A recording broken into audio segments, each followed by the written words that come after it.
Sabado noon ng gabi, katatapos lang lumubog ng araw, lumilikha ng isang takip-silim na nagpahirap magdesisyon kung bubuksan ang mga headlight. Hindi na kailangang magdesisyon ni Mark Evans, pumapasok na siya sa kanyang garahe sa isang tahimik na kalye sa Sharpsburg. Ilang sandali lang, isang lalaking payat at maitim ang buhok ang lumabas mula sa isang side door, bitbit ang isang duffel bag, briefcase, at laptop. Dahil sa maraming taon ng karanasan, nagawa niyang hawakan ang mga gamit ng madali. Pumasok siya sa kanyang bahay nang hindi tinatawag ang kanyang asawang si Lisa, dahil alam niyang wala siya sa bahay. Pumunta siya sa sala, inilalagay ang kanyang briefcase at laptop sa sopa at ang kanyang garment bag sa hagdan. Isinabit niya ang kanyang coat sa closet malapit sa pintuan sa harap, pagkatapos ay inalis ang kanyang jacket at kurbata.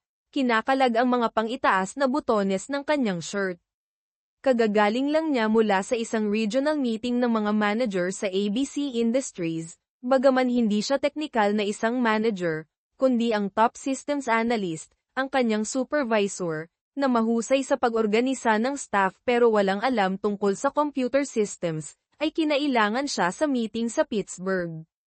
Sinabi niya sa kanyang asawa na babalik siya sa Lunes. Sinasabing ang meeting ay susundan ng weekend seminars.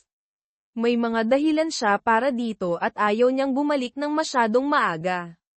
Naghihinayang na hindi nagdala ng komportableng damit sa biyahe, alam niyang kukwestiyonin ni Lisa kung bakit. Ngayong nasa bahay na, naligo siya at nagpalit ng jeans at polo shirt. Pagkatapos kumain ng mabilisang tira-tirang pagkain at isang bote ng beer, binasa niya ang lokal na pahayagan sa sala. Nagpapanggap na isang asawang nagpapahinga pagkatapos ng isang biyahe, sa totoo lang, nagpapalipas siya ng oras, humaharap sa isang personal na krisis. Napagdaanan na niya ang denial pero humaharap pa rin sa anger, bargaining, depression, at acceptance. Lampas hating gabi, nilinis niya ang kusina, napagtanto na ito ay procrastination.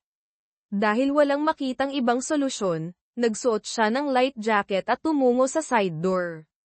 Naaalala ang isang bagay, bumalik siya sa sala, nagpadala ng email mula sa kanyang laptop, pagkatapos ay umalis sa bahay. Pagkatapos ng 5 minuto sa garahe, nagmaneho siya paalis, nagsasara ang pintuan ng garahe sa likuran niya. Sa 7:37 a.m., sinagot ng isang Sharpsburg emergency operator ang isang tawag. Emergency, ano ang iyong emergency? Sagot ng isang batang babaeng boses. Kailangan ko ng pulis. Sa tingin ko may krimeng naganap. Nasaan po kayo, ma'am? Tanong ng operator. Nasa payphone ako sa Park Drive malapit sa George Washington Park, sagot niya. Ang operator, naiintindihan ang mahinang koneksyon, ay nagtanong, anong krimen ang naganap, ma'am? Inatake o ninakawan ka ba? Nag-atubili ang batang babae bago sumagot, hindi ako. Okay lang ako. Tumakbo ako sa parke sa Access Road papunta sa mga picnic area at nakita ko ang isang kotse na nakaparada doon. Bukas ang mga pinto, nakabukas ang mga ilaw, at may maraming dugo. Ang emergency operator, na ngayon ay interesado na, ay nagtanong, kailangan ba ng ambulansya? May mga nasugatan ba? Hindi. Walang tao doon, isang walang laman na kotse at dugo lang. Pagkalipas ng ilang segundo, idinagdag niya, hindi ako masyadong tumingin, natakot ako na baka may humabol sa akin, kaya tumakbo ako sa payphone na ito para tawagan kayo. Tama ang ginawa mo. Papunta na ang isang sasakyan at dapat naroon na sa loob ng 10 minuto. Mangyaring maghintay sa mga opisyal para maituro mo sa kanila ang eksaktong lokasyon. Natakot, sumagot ang tumawag, hindi ako maghihintay. Paano kung habulin nila ako? Uuwi na ako. Pagkatapos ay ibinaba niya ang telepono. Tinitigan ng emergency operator ang screen habang natatapos ang tawag. Damn it! Sana hindi ko nailihis ang mga opisyal mula sa isang bagay na mas importante. Bandang 2:00 ng hapon, dumating si Detective Peter Nesbitt sa bahay ng mga Evans. Isang babaeng blonde ang pumasok sa driveway habang bumababa siya sa kanyang kotse. Agad niya itong nilapitan. "Excuse me, hinahanap ko si Mrs. Evans." Lumingon siya, hinihila ang isang malita mula sa kotse, at sumagot, "Ako si Lisa Evans." "Kilala ba kita?" "Hindi po, ma'am. Ako si Detective Peter Nesbit mula sa Sharpsburg Police. Sinusubukan naming hanapin ang iyong asawang si Mark Evans. Natagpuan ang kanyang kotse na inabandona sa George Washington Park kaninang umaga." Ipinakita niya ang kanyang badge at ID. Mukhang nag-aalala si Lisa. Ngunit pagkatapos ay sinabi niya, nasa Pittsburgh si Mark, palagi niyang iniiwan ang kanyang kotse sa airport. "Nagkakamali ka siguro." Iginiit ni Detective Nesbit, "Sigurado kaming kotse niya iyon. Pareho ang license plate at VIN sa kanyang rehistro." Nalilito, naglakad siya papunta sa side door. Kung kotse niya iyon, malamang ninakaw iyon sa airport." "Wala na akong ibang masasabi sa iyo." Pinilit ni Nesbit, "Kailan mo huling nakausap ang iyong asawa? Maaari mo ba siyang tawagan ngayon para matiyak na nasa Pittsburgh siya? Mayroon ba siyang cellphone na maaari mong tawagan?" Huminto si Lisa. Ibinaba ang kanyang bag, at kinalkal ang kanyang pataka para sa kanyang telepono. "Tinawagan niya ako kahapon ng umaga mula sa Pittsburgh. Tatawagan ko siya ngayon." Dinyal niya ang kanyang numero, ngunit may isang telepono ang tumunog sa bulsa ng detective. Sinagot niya ito, "Hello." Nagulat si Mrs. Evans, nagtanong, "Paano mo nakuha ang cellphone ni Mark?" Sumagot si Nesbit, "Hindi ko ito maibibigay sa iyo. Ebidensya ito sa isang posibleng malaking krimen. Natagpuan ito sa kotse ng iyong asawa." Si Lisa, na mas nag-aalala ngayon, ay nagtanong, "Malaking krimen? Anong ibig mong sabihin?" "Ang kotse ng iyong asawa ay natagpuang bukas ang mga pinto at may isang butas ng bala.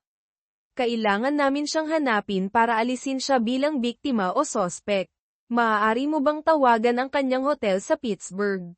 Kinuha ni Lisa ang kanyang briefcase at sinabi, "Sige, nasa address book ko ang numero ng hotel. Palagi siyang nag-stay sa parehong Holiday Inn. Pumasok ka, at aayusin natin ito." Sa loob ng kusina, agad niyang natagpuan ang numero at tinawagan ang hotel, ngunit pagkatapos ibaba ang telepono, lumingon siya sa detective. Nasa sala ang briefcase at laptop ni Mark. "Hindi ko maintindihan." Ang detective, na mukhang nag-iisip, ay tinawagan ang kanyang kasamahan. "Hi, Dave, si Pete ito. Kailangan ko ng search warrant para sa bahay ng mga Evans. Kailangan nating malaman kung si Mr. Evans ay isang biktima o isang sospek. Dalhin mo ito dito ASAP. Maghihintay ako." Ibinaba niya ang telepono at umupo sa tapat ni Lisa. "Search warrant. Maaari kayong maghalughog hanggat gusto ninyo, magtanong lang kayo. Gusto kong hanapin ninyo ang aking asawa." Sumagot si Detective Nesbit, "Kailangan kong sundin ang protocol. Kung sangkot ang iyong asawa sa anumang ilegal, anumang ebidensyang matagpuan ng walang warrant ay hindi maaaring gamitin sa korte." Galit si Lisa. Sinabi, "Ilegal. Hindi sangkot si Mark sa anumang ilegal. Nagtatrabaho siya sa mga computer." Nagtanong si Nesbit, "Bakit siya bumalik sa bayan nang hindi nagsasabi sa iyo?" Namutla si Lisa at bumulong, "Oh no, hindi siya maaaring." Nataranta. Sinabi niya, "Wala akong ideya kung bakit siya umuwi ng maaga. Ang alam ko lang ay hindi siya sangkot sa anumang ilegal." Lumaki ang kanyang pagkatakot. Baka nasaktan si Mark kung saan, kailangan ninyo siyang hanapin. Sinabi ni Detective Nesbit, nang mas malumanay, "Wala pa tayong alam na sigurado, Mrs. Evans. Kailangan kong gawin ang mga bagay ng tama. Lahat ng aming opisyal ay naghahanap sa iyong asawa. Bakit hindi ka gumawa ng kape habang hinihintay natin ang warrant?" Ang kanyang nakikiramay na tono ay nagpakalma kay Lisa, at nagsimula siyang gumawa ng kape. Gayunpaman, muli siyang kinabahan nang sinabi niya, "Habang nagkakape tayo, maaari mo bang sabihin sa akin kung paano mo ginugol ang nakaraang 48 oras?" Kailangan namin ng mga pahayag mula sa lahat ng sangkot. Naghintay si Nesbit ng ilang minuto bago humingi ng paunang pahayag. Umupo sila sa mesa sa kusina na umiinom ng kape habang inilalarawan niya ang kondisyon ng kotse ni Mark, kasama ang butas ng bala at dugo. Sinabi niya na ang dugo ay nagmumungkahi ng pangalawang bala na tumama sa katawan na nakahiga sa kahoy na panggatong sa tabi ng kotse at sinusuri ang bala. Hinayla ang kotse para sa karagdagang inspeksyon, at patuloy na nagtatrabaho ang medical examiner at forensic scientist sa pinangyarihan. Dumating si Detective David Klein, ang kasosyo ni Nesbit, na may dala ng search warrant at 2 forensic technician. Nagsimula sila ng masusing paghahanap sa bahay, garahe, at kotse ng mga Evans. Nakipag-ayos si Nesbit kay Lisa upang kolektahin ang labaha at sipilyo ni Mark para sa DNA comparison.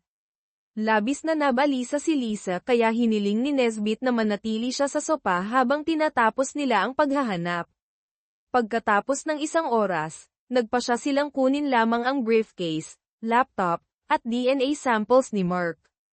Ang laptop ay password protected. Mrs. Evans, alam mo ba ang laptop password ng iyong asawa? Umaasa na makatulong, sinabi ni Lisa. Dati, ang una at huling pangalan niya at ang kanyang taon ng kapanganakan, Mark Evans 1971. Dapat gumana iyon. Wala sa mga variation ang gumana. Tiniyak ni Nesbit sa kanya, mahahanap ng aming mga technician ang paraan upang malampasan iyon.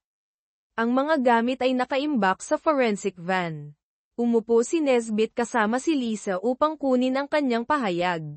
Kaya, Mrs. Evans, kailangan ko ng ilang pangunahing impormasyon tungkol sa iyong kinaroroonan nitong weekend. Simulan natin sa Sabado ng umaga. Huminga ng malalim si Lisa. Noong Sabado ng umaga, naglinis ako sa bahay. Tumawag si Mark mula sa Pittsburgh bandang 1:00 o 1:30, humihingi ng paumanhin dahil hindi siya makauwi. Namili ako hanggang 4:30, pagkatapos ay umuwi ako. Pagkatapos ng hapunan bandang 7:30, pumunta ako sa bahay ng isang kaibigan at doon natulog. Ngayong umaga, nagising ako ng huli, naglaan ako ng oras, at nakauwi ako bandang 2:00. Habang nagpapaliwanag siya, lalo siyang naging tense, nakatitig sa sahig at kinakapit ang kanyang mga kamao. Tinapos ni Detective Nesbit ang pagsusulat, isinara ang kanyang notebook, at sinabi, baka kailangan namin ng mas maraming detalye sa ibang pagkakataon, Mrs. Evans. Sapat na ito sa ngayon, ngunit maging handa na magbigay ng higit pa kung kinakailangan. Isinilid niya ang kanyang notepad at panulat, pagkatapos ay tumayo upang sumama sa iba na naghahanap sa garahe at kotse. Bago umalis, nagtanong siya, mayroon ka bang kamakailang full-length na mga larawan ng iyong asawa?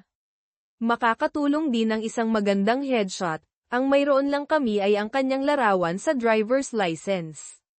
Naglakad siya papunta sa Furry Place, sumusulyap sa mga larawan ng kasal.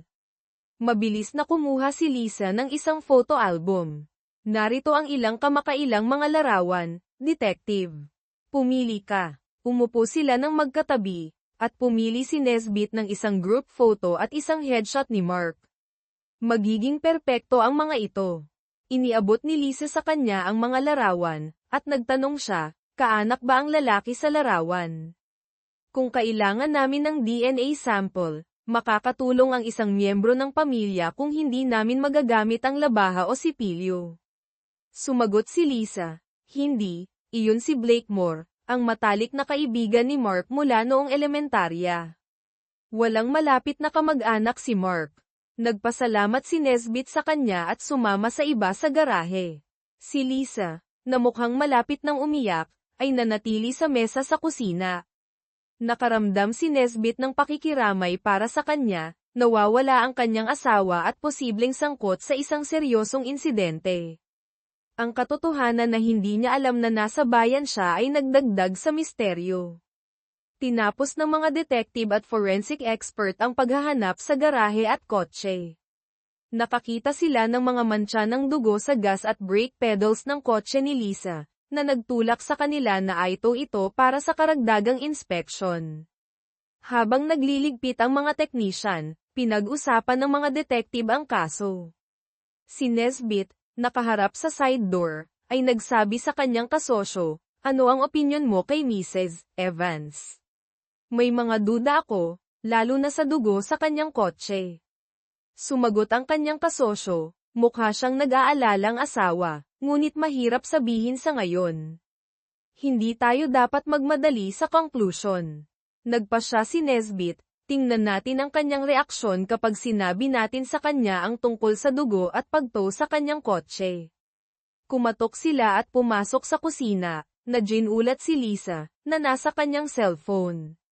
Mabilis niyang tinapos ang tawag. "Bumalik na kayo. Akala ko tapos na kayo." Sinabi ni Nesbit, "Nakakita kami ng mga bahid ng dugo sa mga pedals ng iyong kotse. Itutaw namin ito para sa masusing inspection. Sana ayos lang sa iyo." Mukhang nagulat si Lisa. "Dugo sa kotse ko. Wala akong nakitang dugo." Sumagot si Nesbit, "Kailangan nating malaman kung paano iyon napunta doon. Kung may kaugnayan ito sa insidente sa parke, ipipilit namin ang mga sagot. Kailangan din namin ang mga sapatos na suot mo ngayon. Hindi ako nakapunta sa parke sa loob ng ilang linggo. Hindi ko maintindihan kung paano nagkaroon ng dugo sa kotse ko." Iniabot niya sa kanya ang kanyang mga sapatos at pagkatapos ay bumagsak sa isang upuan, tinatakpan ang kanyang mukha at humihikbi. Napagtanto ng parehong mga detective na kailangan nila ng mas maraming impormasyon at nagpaalam. Iniiwan si Lisa na nakasalampak sa upuan sa kusina. "Ano sa tingin mo, Dave? Isa ba siyang nag-aalalang asawa o isang mahusay na aktres? Napansin mo ba na nasa telepono siya at mabilis na ibinaba?" Umiling si David Klein. "Hindi ko alam, Pete.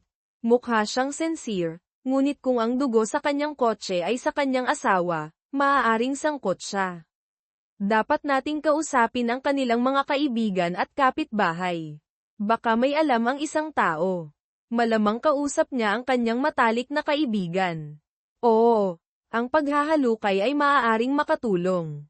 Gusto kong malaman kung bakit siya umuwi ng maaga, iyon ang maaaring maging susi."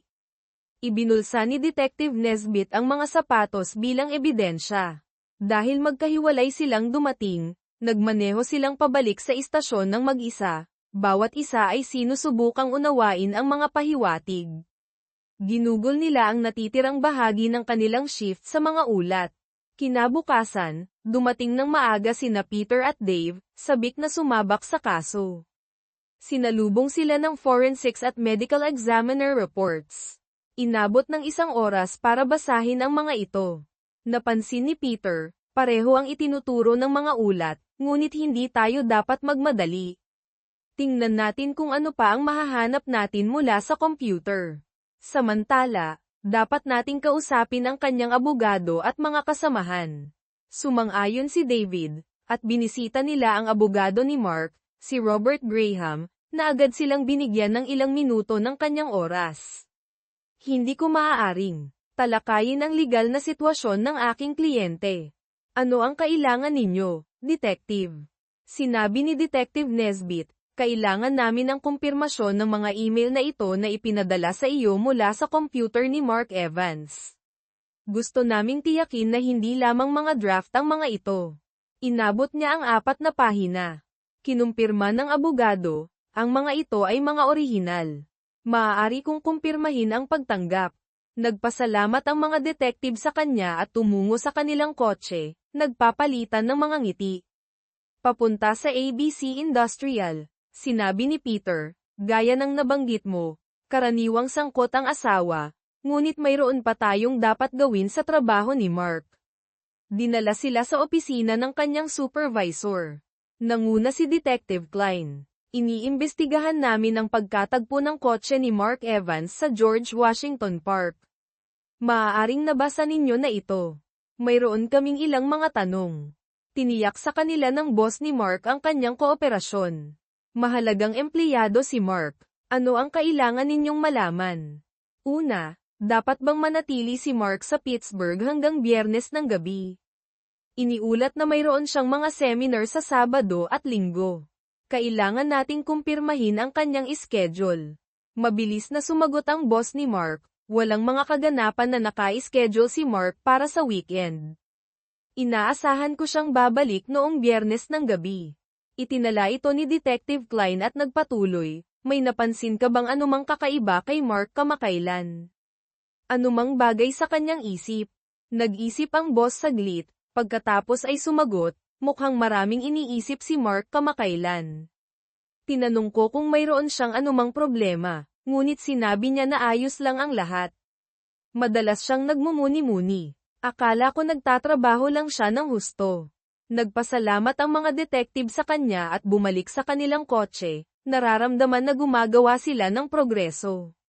Sa pagtatapos ng umaga, bumalik sila sa opisina at nakatanggap ng preliminary DNA results at isang forensic report, na may kasamang isang kakaibang kahon na may mga wire. Nang mayroon ng mas maraming piraso ng puzzle, nirepaso nila ang kanilang mga tala at impormasyon sa isang interrogation room. Tiwala na mayroon silang mas mahusay na pag-unawa, nagpasya silang bisitahin muli si Lisa Evans, na dumating sa bahay ng mga Evans bandang 3 p.m. Hindi sila tumawag ng maaga para hindi siya handa. Mukhang nagulat si Lisa nang makita niya sila. Mga detective, nahanap na ba ninyo ang asawa ko? Tumatawag ako sa sarhento bawat 2 oras, at wala siyang naiuulat. Sumagot si Detective Nesbit, hindi, ngunit gumawa kami ng ilang progreso. Gusto naming magtanong sa iyo ng ilang katanungan. Si Lisa, na mukhang nahihiya, ay sinabi, sige, pumasok kayo. Gagawin ko ang aking makakaya upang tumulong. Sa sala, umupo ang detective sa tapat niya. Binuksan ni Detective Klein ang kanyang notebook at nagtanong, mayroon bang anumang gusto mong sabihin sa amin tungkol sa iyong relasyon kay Blakemore? Namutla si Lisa. Ano? Matalik na kaibigan ni Mark si Blake. Kaibigan ko lang siya. Nagtanong si Detective Nesbit ng kalmado, mayroon ka bang affair kay Blakemore? Si Lisa, na mas mapatla pa, ay nagkautal, talagang hindi. Paano ninyo ako matatanong ng ganyan? Tumayo ang detective. Sinabi ni Detective Klein, kailangan namin kayong pumunta sa istasyon para sa isang formal na pahayag. Nataranta si Lisa. Ano? Ako ba ay inaaresto? Bakit kailangan kong pumunta sa istasyon? Hindi ka pa inaaresto. Kailangan namin ng isang opisyal na pahayag. Maaari kang magkaroon ng abogado kung gusto mo. Mabilis na sumagot si Lisa. Hindi ko kailangan ng abogado. Pupunta ako sa istasyon. Gagawin ko ang lahat para makatulong na hanapin si Mark. Inihatid ni Lisa ang mga detective sa kanilang kotse. Nang nasa istasyon na, dinala nila siya sa isang madilim na interrogation room na idinisenyo upang lumikha ng isang negatibong kapaligiran. Hihilingin namin sa iyong maghintay dito habang kinukolekta namin ang aming mga dokumento. Sigurado ka bang hindi mo gusto ang isang abogado? Binigyan siya ni Detective Nesbit ng isa pang pagkakataon upang magpas siya. Tumanggi siya, umiling, ang kanyang asul na mga mata ay puno ng luha. Umalis ang detective sa silid, tinitiyak na nakabukas ang mga kamera. Sinabi ni Detective Klein sa kanyang commanding officer, gusto ko ng isang mahusay na pag-record ng lahat ng sinabi. Sa tingin ko malulutas natin ang kasong ito. Lumapit si Peter Nesbit na may mga file. Magkape muna tayo, hayaan natin siyang magkaroon ng kaunting oras upang magmuni-muni. Sumang-ayon ang 3 lalaki at gumugol ng 20 minuto sa coffee shop na tinatalakay ang kaso at nagpaplano ng interogasyon. Samantala, sa kabilang bayan, sinagot ng isang volunteer sa Crime Stoppers ang isang tawag. Magandang umaga, ito ang Crime Stoppers. Nagbabayad kami ng hanggang $1,000 para sa mga tips sa nalutas na mga krimen. Ang tawag na ito ay near-record. Pagkatapos ng ilang segundo ng katahimikan, nagsalita ang isang mas matandang lalaki. Maaari ba akong makakuha ng pera kung tutulungan ko ang pulis? Depende sa iyong tip at kung paano ito makakatulong sa pulis. Mayroon ka bang anumang impormasyon tungkol sa isang krimen?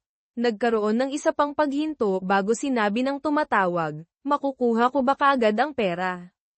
Paano kung lokohin ako ng pulis? Ang pera ay hindi mula sa pulis, kaya hindi ka nila lolokohin. Sabihin mo sa akin ang iyong nalalaman, at bibigyan kita ng code number. Maaari kang tumawag muli pagkatapos ng ilang araw upang makita kung nakatulong ang iyong tip. Mukhang frustrated ang lalaki. Kailangan ko na ngayon ng pera. Kailangan ko ng juice. Kung kailangan mo ng pagkain, maaari kitang ituro sa mga shelter. Hindi pagkain, juice. Ang uri na nagkakahalaga ng $5 bawat bote. Ngumiti ang volunteer ngunit sinabi, kung maganda ang iyong tip, maaari kang bumili ng maraming juice. Okay, maghihintay ako. Nakita kong may nagtapon ng isang sandata sa ilog sa ilalim ng 3rd Street Bridge. Linggo iyon ng umaga. Mayroon siyang ripple at 2 pala. Nagtanong ang volunteer, nasa silangang bahagi ba ito ng tulay? Itinapon ba niya ang mga ito sa tubig? Oo, itinapon lang niya ang mga ito mula sa dock. Maaari ko siyang ilarawan. Malaki siya na may blonde na buhok, at ang kanyang kotse ay dark blue. Nagsisimula sa SS ang license plate, ngunit nakalimutan ko ang iba pa. Itinala ng volunteer ang impormasyon at sinabi, nasa akin na ang lahat ng kailangan namin. Ang iyong numero ay 127. Tumawag muli pagkatapos ng ilang araw, at ipapaalam namin sa iyo kung nakatulong ito sa pulis. Ipinasa ng voluntaryo ang impormasyon sa opisyal na tagapag-ugnay ng pulisya. Isang diver ang ipinadala sa loob ng 1 oras at mabilis na natagpuan ang mga bagay. Ang armas ay dinala sa crime lab, kung saan ito ay tumugma sa isang kamakailang pinangyarihan ng krimen sa George Washington Park. Isang ulat ang ipinadala sa mga detective, at isang technician ang kumuha ng 2 pala mula sa property clerk. Habang umaalis ang mga detective sa coffee shop, sinalubong sila ng isang clerk na naghahatid ng mga ulat ng ballistics at Crime Stoppers. Mga detective, nasa amin ang armas na ginamit sa pamamaril sa George Washington Park. Ang kalakip na ulat ay maaaring humantong sa inyo sa may sala. Inabot ng clerk ang mga ulat. Sinuri ni Klein at Nesbitt ang mga ulat, pagkatapos ay tinawagan ang mga talaan ng sasakyan sa isang computer. Pete, maghiwalay tayo. Tanungin ko ang ating bisita sa interrogation room, at maaari kang kumuha ng isang unipormadong opisyal upang dalhin si Mr. Moore para sa pagtatanong. Mukhang isang plano, Dave. Ang mga bagay ay nagiging maayos. Tinipon ni Detective Klein ang mga ulat at nagtungo sa interrogation room, kung saan naghihintay si Lisa Evans. Samantala, isinaayos ng kanyang partner na bisitahin ng isang unipormadong opisyal ang bahay ni Blakemore. Hindi nagtagal, sila ay patungo na roon. Sa interview room, si Lisa ay nakaupo ng kalmado, hindi nagpapakita ng takot o kalungkutan. Paumanhin sa pagpapatagal sa inyo, Mrs. Evans. Ang silid na ito ay mino-monitor at near-record, sabi ni Detective Klein. Sumagot siya. Wala akong pakialam, wala akong itinatago. Sumagot si Klein, magaling. Magsimula na tayo. Mayroon ka bang affair kay Blakemore? Oo, hindi. Lumaylay ang mga balikat ni Lisa, at tumingin siya sa malayo. Oo, bulong niya. Ipinakita ni Klein sa kanya ang mga papeles mula sa laptop ni Mark. Mayroon kaming patunay ng iyong affair. Alam ng iyong asawa. Ipinadala niya ang mga ito sa kanyang abogado, nagpaplano ng diborsyo sa batayan ng infidelity. Ipinapakita ng mapa na ito ang iyong mga pagbisita sa bahay ni Moore. Mukhang nagulat si Lisa. Paano nalaman ni Mark? Itinaas ni Klein ang isang maliit na device. Inilagay niya ang tracker na ito sa iyong kotse, mino-monitor ang iyong lokasyon sa real time. Tinitigin niya ang device. Alam ni Mark sa loob ng ilang linggo, at gusto niya ng diborsyo.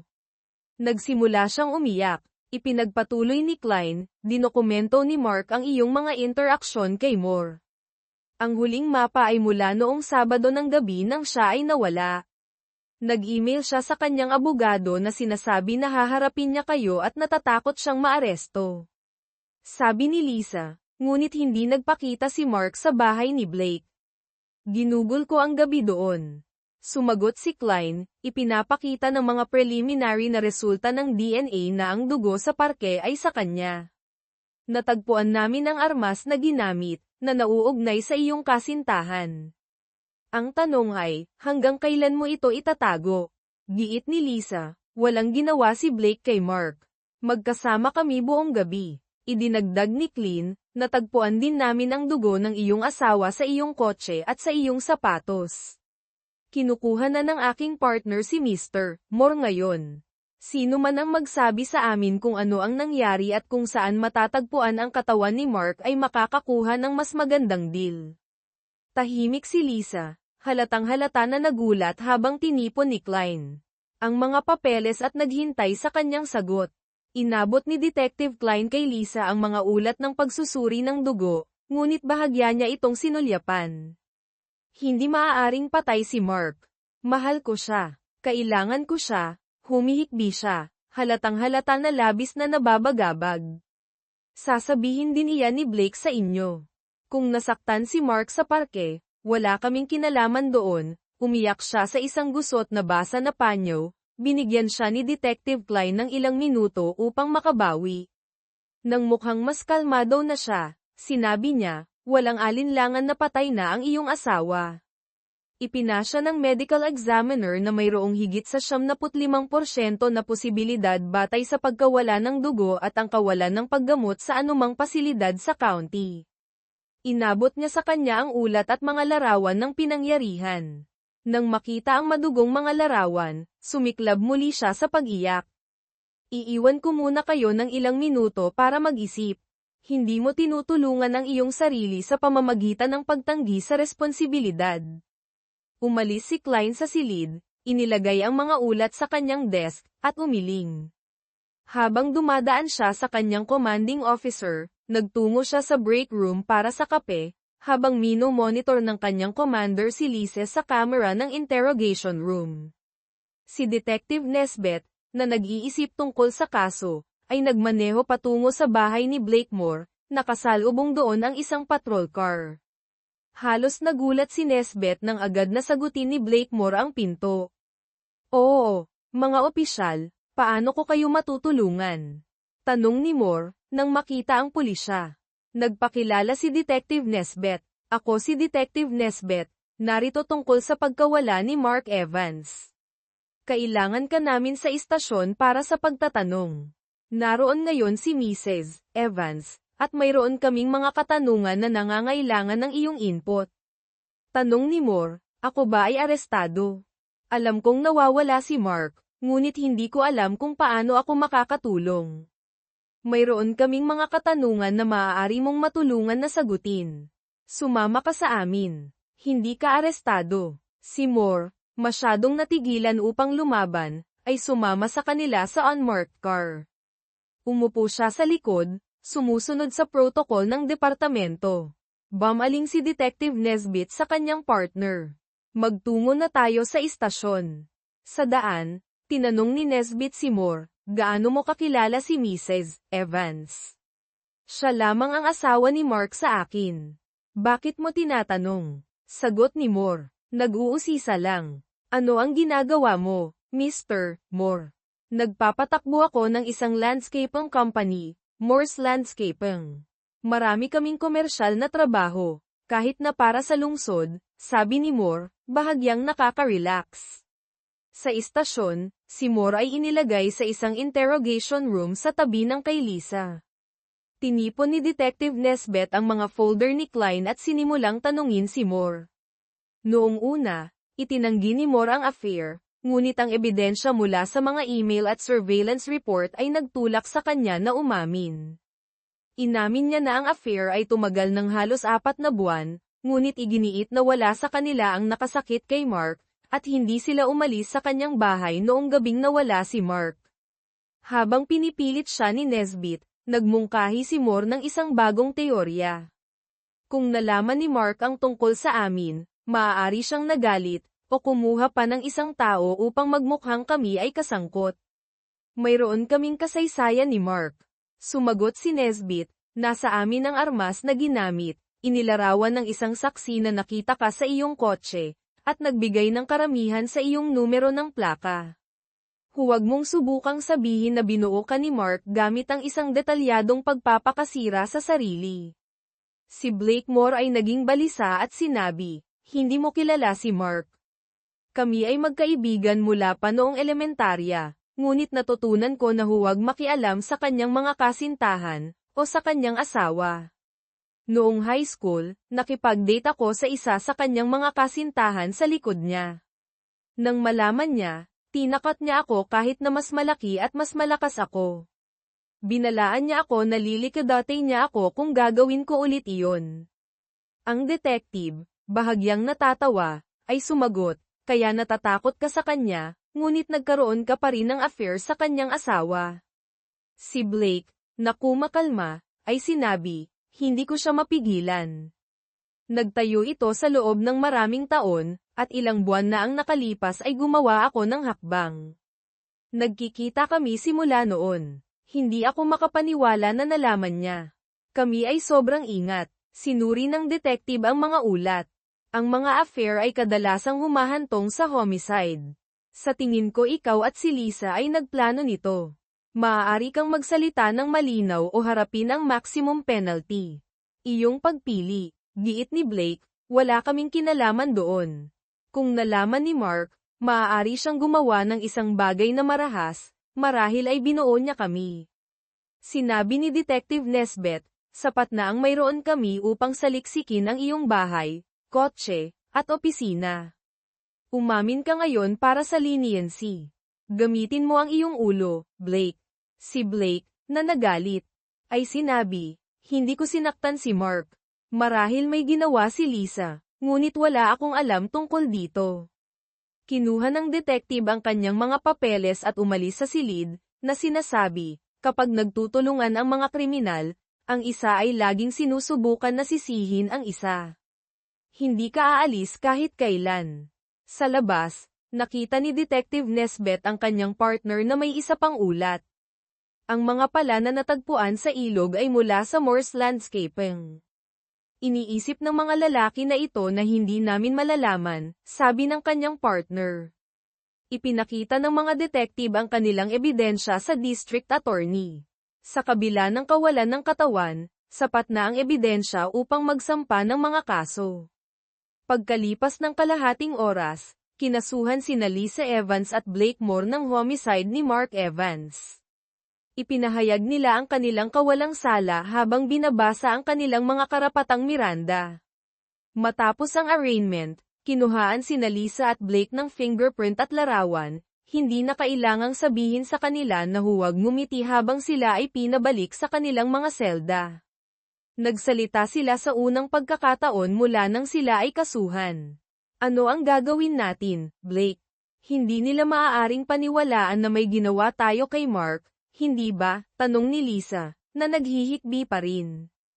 Kailangan natin ng sarili nating mga abogado, o marahil ay magbahagi ng isa upang makatipid ng pera, dahil tayo ay inaakusahan ng parehong bagay.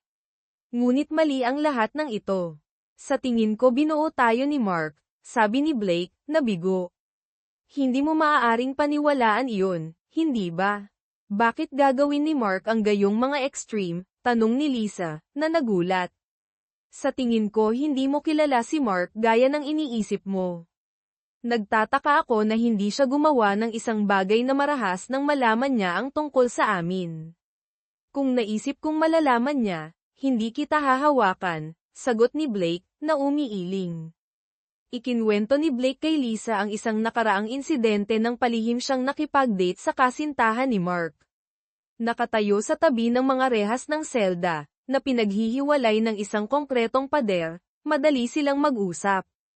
Hindi ako naniniwala na gagawin ito ni Mark. Hindi ko man lang alam kung paano niya nalaman. Palagi kaming maingat, at nagkikita lamang kapag wala siya sa bayan, sabi ni Lisa na nag-iisip. Pinagsisisihan kong traidorin siya, kahit na hindi siya patay. Gusto ko ng diborsyo, dagdag niya. Ang kanyang boses ay humihina sa damdamin. Nakinig si Blake sa kanyang mga hikbi at sinabi, Lisa, Itigil mo iyan. Alam mo ang mga panganib noong pumunta ka sa bahay ko. Alam mo ang mga kahihinatnan. Tumahimik siya at sinabing mahina, tama ka.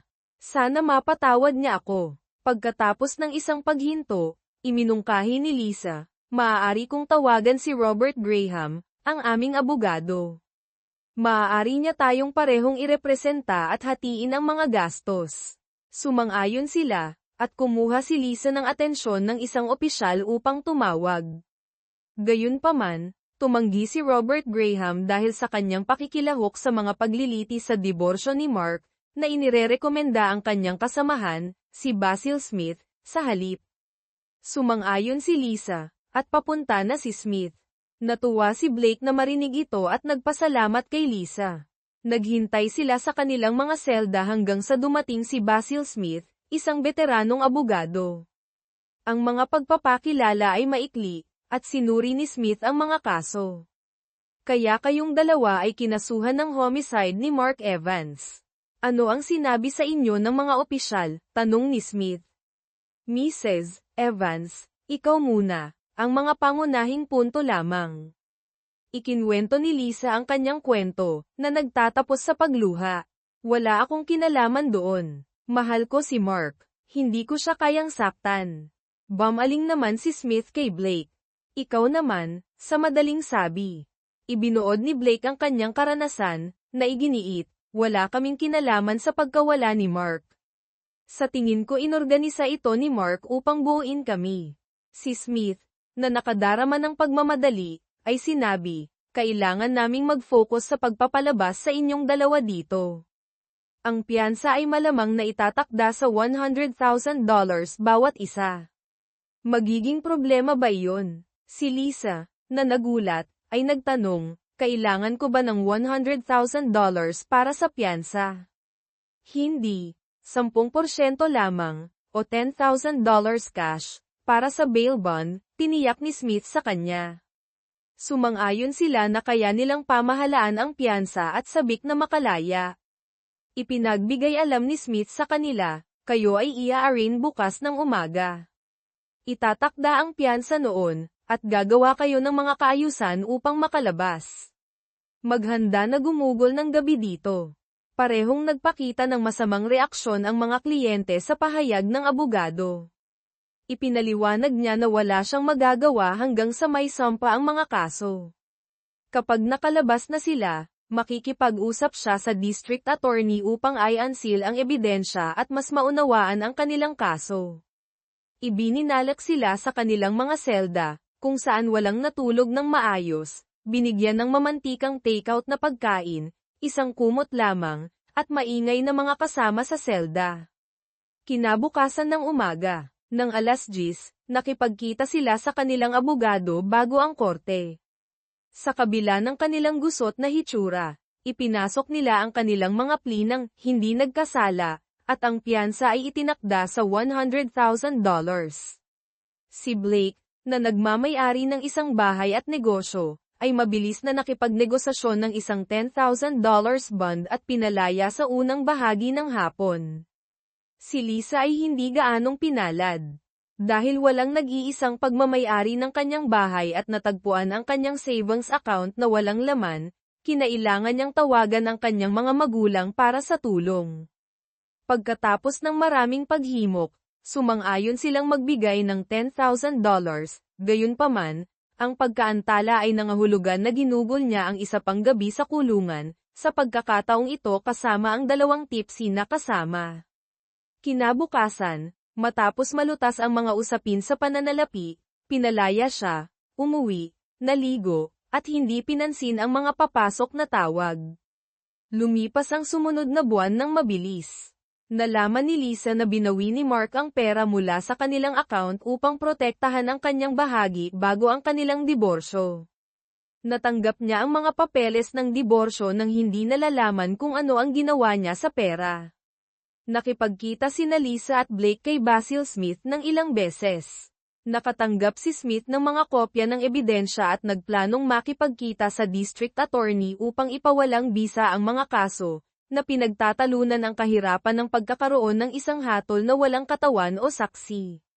Iminungkahi niya ang pagkuha ng isang pribadong investigador upang galugarin kung si Mark ay nag-orkestra ng kanyang sariling pagkawala. Sumang-ayon si Blake, ngunit naniniwala si Lisa na si Mark ay biktima ng isang botched na carjacking. Sa loob ng ilang linggo, walang natagpuan ang investigador. Sinubukan niyang hanapin ang tipster na nag-ulat ng itatapon na rifle at mga pala, ngunit walang nakakilala sa boses mula sa tawag. Hindi nag-follow up ang tipster, na nagdaragdag sa misteryo. Samantala, lumaki ang tensyon sa pagitan ni Lisa at Blake. Matapos siyang palayain, iminungkahi ni Blake na ipagpatuloy nila ang kanilang affair. Tumanggi si Lisa, na sinisisi siya sa kanyang sitwasyon. Wala akong gustong gawin sa iyo maliban sa aming kaso sa korte, sabi niya, na madalas na umiiyak. Ang sagot ni Blake ay malamig, bahala ka, Lisa.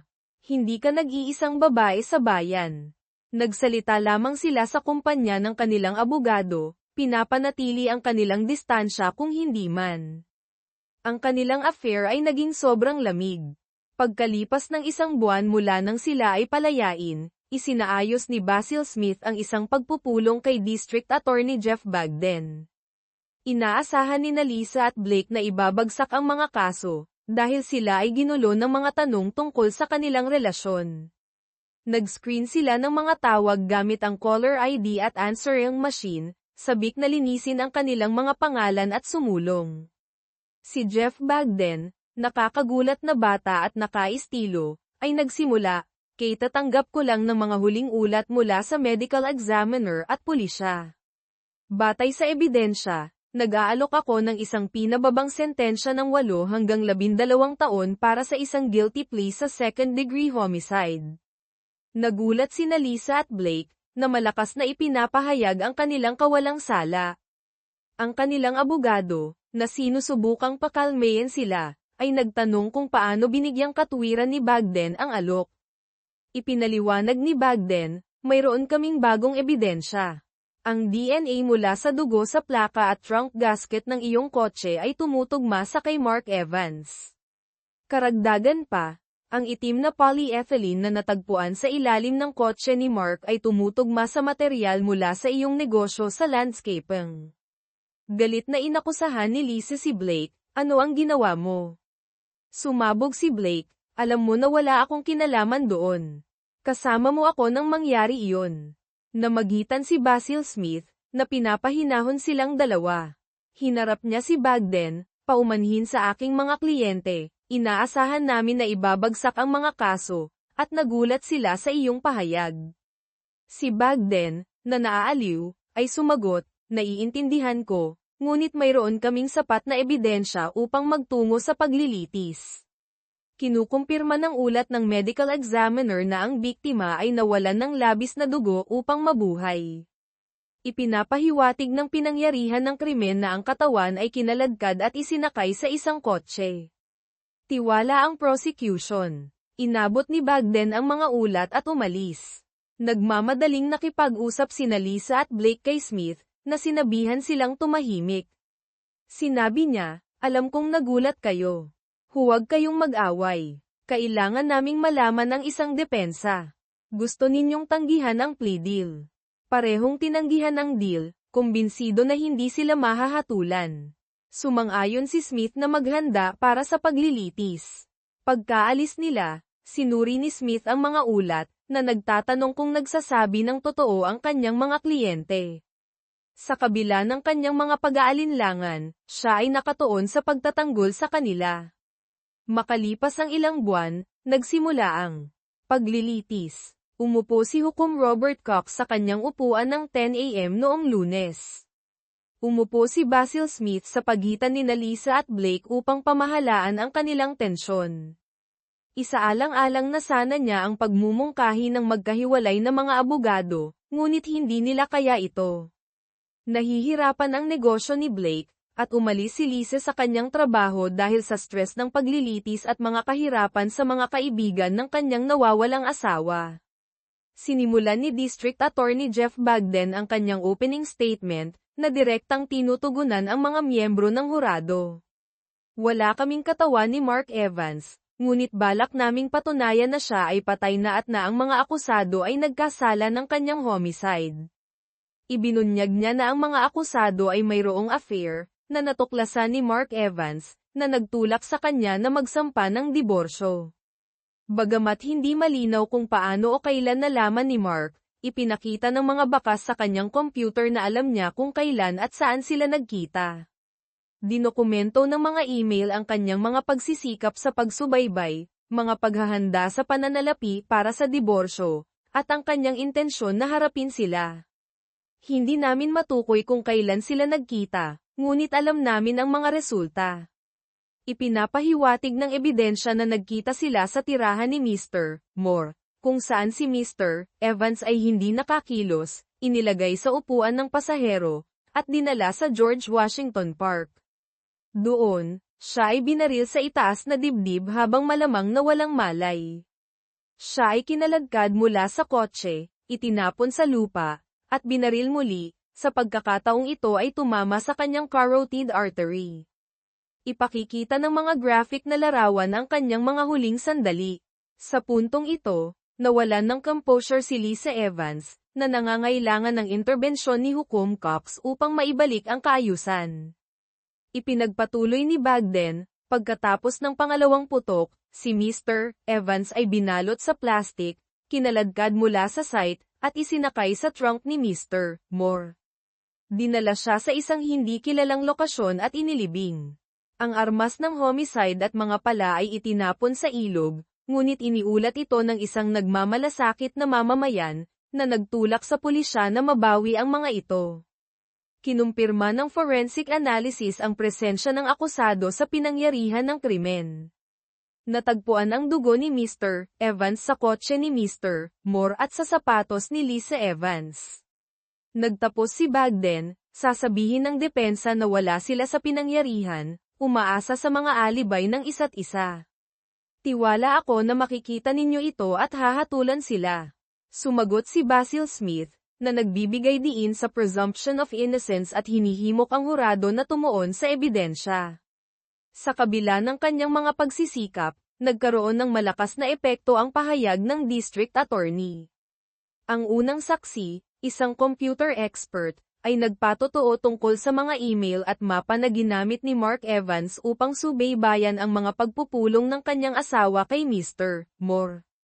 Tumpak na naitala ng tracking device na inilarawan sa liham ni Mark sa kanyang konseho ang mga lokasyon at oras. Ikinahiya ni Lisa Evans ang ebidensyang ito, habang si Blake Moore ay tila nababagot.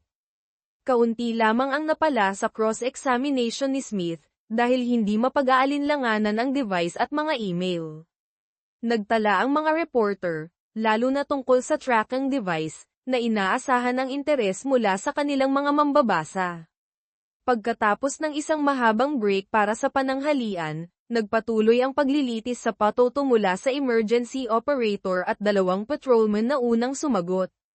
Nagbigay sila ng mga pangunahing katotohanan na walang drama tungkol sa pagtuklas sa kotse ni Mark Evans. Tumaas ang intensity ng paglilitis ng ilarawan ng mga detective at medical examiner ang pinangyarihan ng krimen, na suportado ng malalaking, graphic na larawan na nagpapakita ng mga butas ng bala, dugo, at mga marka ng kaladkad. Detalyadong inilarawan ng medical examiner ang pagkawala ng dugo, na tinatansya ang 3 hanggang 4 na pinta, at inilarawan ang mga blood jet na nagpapahiwatig ng isang severed artery. Napagpasyahan niya na si Mark Evans ay namamatay nang mawalan ng kontrol si Lisa Evans at sumigaw, "Hindi! Hindi maaaring patay si Mark." Ang kanyang pagsabog ay nagpilit sa hukom na ipagpaliban ang paglilitis hanggang kinabukasan ng umaga. Araw ng ikalawang araw nang magpatuloy ang eksperto sa medisina sa kanyang testimonya, na nagtutok sa mga pagsusuri sa sample ng dugo. Pagkatapos ng 15 minuto, tinapos ni Jeff Bagden ang kanyang pagtatanong, at ipinasa ang testigo sa abogado ng depensa na si Basil Smith. Sinuri ni Smith kung kalmado si Lisa Evans, na ngayoy nasa ilalim ng gamot. Layunin niyang pabulaanan ang malinaw at parang pagpatay na impresyon ng pamamaril. Nagtanong si Smith, Tinataya mo na nawalan si Mark Evans ng 3 hanggang 4 na pinta ng dugo, ngunit hindi ba posible na 1 hanggang 2 pinta lamang, depende sa distribusyon ng dugo? Tumugon ang medikal na tagasuri, hindi malamang, ngunit hindi imposible. Nagpatuloy si Smith, maaari bang nabawasan ng first aid ang pagiging malala ng pinsala ni Mark Evans? Sinabi ng tagasuri, hindi malamang, ngunit hindi imposible. Kinakailangan sana ang agarang medikal na atensyon. Itinampok ni Smith ang kawalan ng ebidensya para sa agarang tulong at binitiwan ang testigo, matapos makakuha ng maliliit na konsesyon. Sumunod, isang forensic scientist na dalubhasa sa mga armas at bala ang nagpatotoo tungkol sa 2 nabawi na bala. Isang bala mula sa upuan ng kotse ang deformed, ang isa naman mula sa kahoy na panggatong ay nasa maayos na kondisyon at tumugma sa nab o ang armas. Nagtanong si Smith, sinuri ba ang mga bala para sa mga labi ng buto o laman? Kinumpirma ng teknisyan na may kaunting bakas ng dugo sa mga bala, at ipinaliwanag na ang pagdaan sa mga patong ng padang at tela ay malamang na naglinis sa kanila. Sinabi niya na ang mga bala ay may full metal jacket, na karaniwan sa paggamit ng militar, na may gildang metal copper steel jacket sa paligid ng core. Ipinaliwanag niya na ang jacket na ito ay mas malakas kaysa sa isang karaniwang all-metal jacket na karaniwang gawa sa tanso. Ito ay parehong mabuti at masama para sa depensa. Habang walang ebidensya na dumaan ang mga bala sa katawan, ipinapaliwanag ng mga pangyayari at uri ng bala ang sitwasyon. Ang pag-asa na matunton ang armas ay walang saysay, ito ay ibinenta sa isang weapon show 20 taon na ang nakalipas ng walang tala ng mamimili. Kinumpirma ni Basil Smith na walang fingerprint o DNA mula sa mga akusado ang natagpuan sa armas o casings, anumang hindi nahugasan ng tubig ilog ay pinunasan bago itapon. Tinalakay ng isa pang teknisyan ang mga pala na natagpuan.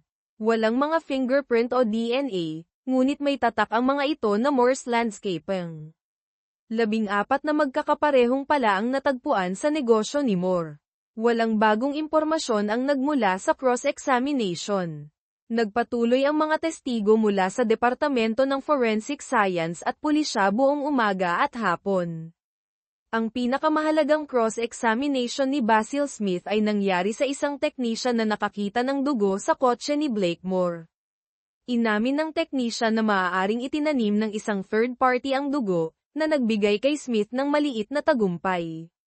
Nagkaroon ng komplikasyon sa testimonya mula sa technician sa bahay ni Lisa Evans. Natagpuan ang dugo sa kanyang kotse at sa kanyang kanang sapatos, bagaman inamin ng teknisyan na hindi nila matukoy kung ang dugo ay nailipat mula sa sapatos patungo sa gas pedal o vice versa. Umaasa ang abogado na ang pagdududang ito ay makakatulong kay Lisa. Habang natapos ang mga testigo ng prosecution, nagsimula ang ikatlong umaga sa paglalahad ng ebidensya ng depensa. Ipinapalagay ng mga lokal na pahayagan na mahihirapan ang depensa laban sa ebidensya ng prosecution. Iminungkahi nila na kung walang katawan, magiging mahirap ang isang conviction, lalo na kung isasaalang-alang ang estratehiya ng depensa na magdulot ng pagdududa kung talagang patay na si Mark Evans. Ang unang testigo ng depensa ni Basil Smith ay ang dalubhasa sa pagsusuri ng dugo na si Dr. Wilbur. Nagpatotoo siya na mas magandang trabaho sana ang nagawa sa pagkolekta ng ebidensya ng dugo ng maayos. Ang pagsusuri sa lupa na nababad sa dugo ay maaaring nagbigay ng mas tumpak na pagtatansya ng pagkawala ng dugo. Naniniwala siya na kasing liit ng 1 1/2 pinta ng dugo ang maaaring lumikha ng eksena, at ang isang taong nawalan ng ganong karaming dugo ay maaari pa ring mabuhay. Hindi siya kinwestiyon ng district attorney.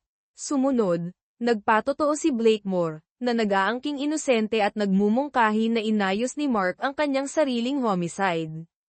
Sinabi niya na hindi siya nagkaroon ng armas, at ang mga pala na natagpuan ay maaaring ninakaw mula sa kanyang mga lugar ng trabaho. Pinanatili ni Basil Smith na maikli ang testimonya, at ipinasa si Moore para sa cross-examination. Nagtanong si Jeff Bagden, bakit sa tingin mo ay aayusin ni Mark Evans ang kanyang sariling homicide? Isinalaysay ni Blake kung paano siya pinagbantaan ni Mark sa high school matapos makipag-date si Blake sa kasintahan ni Mark sa likod niya. Pagkatapos ay nagtanong si Bagden, kaya hindi ito ang unang pagkakataon na nakialam ka sa mga relasyon ni Mark Evans. Hindi mo ba iniisip na kung gusto niyang sirain ang isang tao, ikaw sana ang pinili niya? Hindi direktang nasagot ni Blake Moore ang tanong, na nagbubulong na ang kanyang pisikal na kalamangan kay Mark ay pipigil sana sa isang paghaharap. Kaya sa tingin mo ay kaya mong takutin ang iyong kaibigan na kitilin ang kanyang sariling buhay. Iyon ba ang dahilan kung bakit comfortable kang kunin ang kanyang asawa? Tanong ng prosecutor, at pagkatapos ay nagpatuloy ng hindi naghihintay ng sagot. Ipinapakita ng iyong mga aksyon na ikaw ay isang narcissist na nag-iisip na maaari niyang makuha ang sinumang babae at balewalain ang pagkakaibigan. Tumutol si Basil Smith, na nagtatalo na ang prosecutor ay nagpapatotoo sa halip na magtanong. Sumang-ayon ang hukom at inutusan ng hurado na huwag pansinin ang huling pahayag ng prosecutor. Sa kabila nito, halata na nabalisa si Blake ngunit umalis sa witness stand nang walang karagdagang komento. Napagtanto ni Basil Smith na sumablay ang testimonya ni Blake ngunit umaasa na makakatulong ang testimonya ni Lisa. Si Lisa, na mas kalmado, ay mariing sinabi na hindi siya kasali sa anumang pag-atake sa kanyang asawa at nagmungkahi na maaaring na-carjack siya. Pinili ni Basil na huwag magtanong ng karagdagang tanong.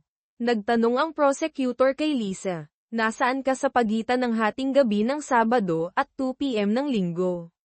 Si Lisa, na nahihiya, ay sumagot, kasama ko si Blake Moore sa kanyang bahay mula 8 p.m. ng Sabado hanggang mga 1:30 p.m. ng Linggo. Hindi mo sinagot ng eksakto ang tanong. Sabihin mo sa amin kung ano ang ginawa mo mula hating gabi ng Sabado hanggang Linggo, sabi ni Lisa, na naguguluhan. Nasa kwarto ako ni Blake sa hating gabi. Alam mo, ginagawa namin iyon, at gaano katagal ito tumagal, tanong ng prosecutor. Marahil hanggang pagkatapos ng 1 a.m., inamin ni Lisa, na nahihiya. Pagkatapos, tanong niya, natulog kami hanggang mga 5:45 a.m., sabi niya. Nasa kama ba si Mr. Moore nang magising ka? Oo, naroon siya. Naging abala ulit kami at bumalik sa pagtulog bandang 6:30, pagkatapos ay bumangon kami ng 11 a.m., sabi ni Lisa ng mabilis. Kaya ginaisang mo siya para gawin ulit ng 6:30, linino ng prosecutor. Si Lisa, na nahihiya, ay sumagot, hindi, handa na siya. Ang prosecutor, na nakikita ang reaksyon ng hurado, ay nagpatuloy, sabihin mo sa amin kung paano mo siya ginaisang. Si Lisa, na nagbitiw, ay nagsabi, sinimulan ko na lang siyang gawin. Lumapit ang prosecutor para sa huling dagok. Sinabi mo na mahal mo ang iyong asawa, totoo ba iyon?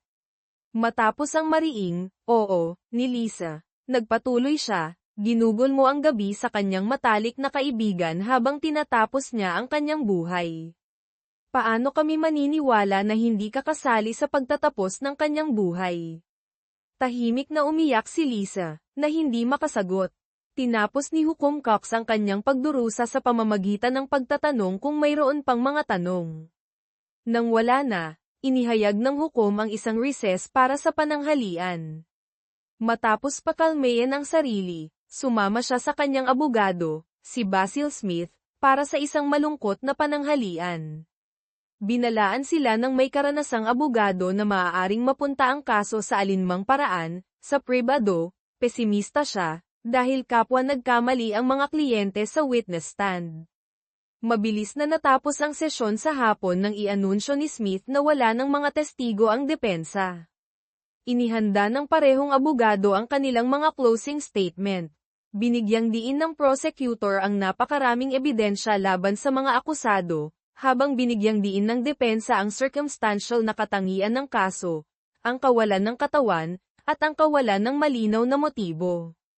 Napunta ang kaso sa hurado ng 4 p.m., at nag-deliberate sila ng 2 oras bago magretiro para sa gabi. Kinabukasan, Naghintay sina Lisa at Blake sa opisina ni Basil Smith para sa hatol ng hurado. Sa pagbabahagi ng isang conference room, isinantabi nila ang kanilang mga pagkakaiba, umaasa ng akwital. Pagsapit ng 3:30 p.m., dumating ang tawag, nakarating na sa hatol ang hurado. Ang mga magulang ni Lisa, na dumating sa bayan para sa paglilitis, ay naroroon sa courthouse. Mabilis na inihayag ang hatol, guilty ng second-degree homicide. Umiyak si Lisa, at pinukpok ni Blake ang kanyang kamao sa pagkabigo. Sila ay pinusesan at dinala sa kustodiya, na may maikling sandali si Lisa upang makipag-usap sa kanyang mga magulang, na nagpapahayag ng kanyang kawalang sala. Ang linggo sa pagitan ng conviction at sentencing ay dumaan ng mabagal. Dinalaw araw-araw ang mga magulang ni Lisa, habang isang pagbisita lamang ang natanggap ni Blake mula sa isang pinsan. Sa sentencing, parehong nakatanggap ng 15 taon hanggang habang buhay. Nangako si Basil Smith na susuriin ang mga tala ng korte para sa posibleng apela. Sa loob ng 3 araw, sila ay inilipat sa state prison. May magandang reputasyon ang kulungan ni Lisa, ngunit ang kulungan ni Blake ay may kasaysayan ng mga riot. Sa pagtatapos ng paglilitis, natigil ang media coverage, at sina Lisa Evans at Blakemore ay naglaho mula sa atensyon ng publiko. Pagkalipas ng ilang buwan, nagkita sina Basil Smith at Jeff Bagden para uminom, na nagmumuni-muni sa kaso. Ipinahayag ni Smith ang pagtataka sa mga conviction, na naniniwala na ang mga pare-parehong kwento ng mga akusado ay nagmumungkahi ng kawalang sala. Sumagot si Bagden, hindi sila pinaniwalaan ng hurado. Sinusubukan kong huwag personalin ang mga kasong ito maliban kung kasangkot ang partikular na karumal-dumal na krimen o mga bata. Hindi ang pinakamasama ang kasong ito, ngunit hindi ito nagdulot ng labis na simpatiya para sa mga akusado. Makalipas ang 1 taon, iniulat ng isang balita ang isang malaking kaguluhan sa kulungan ni Blakemore. Nasaksak si Blake sa panahon ng riot at inilipat sa ospital na may collapsed lung. Nasa seryosong kondisyon siya ngunit inaasahang mabubuhay. 18 buwan pagkatapos mahatulan sina Lisa Evans at Blakemore sa homicide ni Mark Evans, bihirang isipin ni Basil Smith ang tungkol sa kaso. Ginugol niya ang unang taon sa pagsusuri ng mga transcript ngunit walang nakitang legal na batayan para sa apela. Isang tahimik na Miyerkules ng umaga sa New York office ng Innocence Project, nakatanggap ang receptionist ng isang FedEx package. Sa loob ay isang DVD, isang selyadong biohazard bag, at isang multi-page na liham. Intriga, tinawagan niya si Tony Kelly, isang batang abogado, upang tingnan ito. Si Tony, na nakasuot ng casual, ay dinala ang package sa kanyang opisina. Siya ay nasa Innocence Project sa loob ng 1 taon, na gumagawa ng legal research. Nasisiyahan siyang tumulong sa mga maling nahatulan. Sa pag-upo sa kanyang mesa, binasa niya ang liham. Ang liham, na ipinadala sa Innocence Project, ay nagsimula, tungkol sa mga conviction ni Lisa Evans at Blakemore. Hindi ko alam kung saan magsisimula, kaya magsisimula ako sa simula. Hindi mahalaga ang pangalan ko. Ngunit ang impormasyong mayroon ako ay maaaring baguhin ang buhay ng 2 nahatulan, at 5 iba pa, kabilang ako. Mga 15 buwan na ang nakalipas, isang lalaki ang tumugon sa aking ad para sa isang computer literate person. Alam niya ang kasing dami, kung hindi man higit pa, tungkol sa mga business network kaysa sa akin. Agad ko siyang kinuha.